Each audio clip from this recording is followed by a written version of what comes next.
Bayangkan, ada orang yang tega memotong tubuh manusia. Pertanyaannya, kenapa hal ini bisa terjadi? Apakah pelaku benar-benar kehilangan akal sehat? Atau ada motif tersembunyi di balik tindakan keji tersebut? Dalam video ini, kita akan membongkar sisi gelap psikologi dan motif kriminal di balik mutilasi. Banyak kasus mutilasi berhubungan dengan kondisi psikologis pelaku. Beberapa pelaku memiliki gangguan kepribadian antisosial atau psikopati. Mereka tidak bisa merasakan empati, sehingga korban dianggap hanya sebagai objek.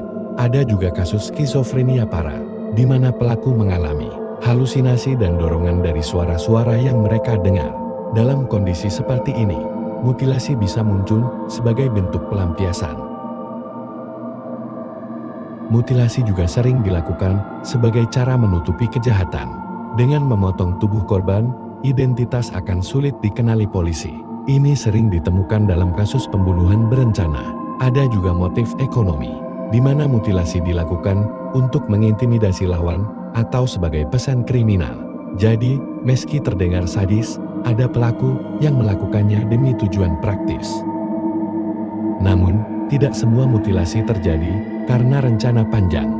Ada juga yang dilatar belakangi emosi sesaat, cemburu, amarah, atau dendam mendalam bisa mendorong seseorang melampaui batas kewarasan.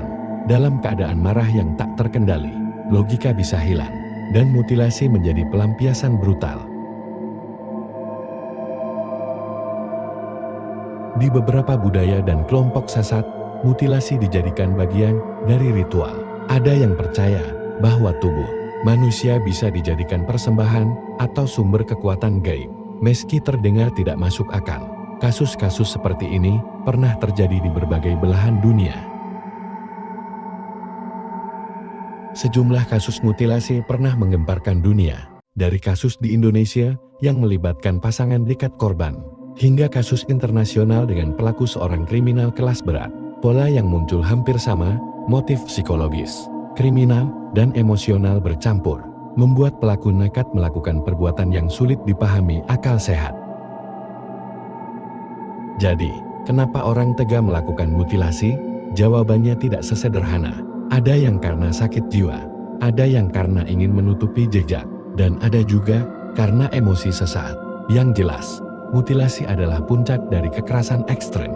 Dan dari sini, kita belajar bahwa menjaga kesehatan mental dan mengendalikan emosi adalah kunci agar manusia tidak jatuh ke sisi tergelap dirinya.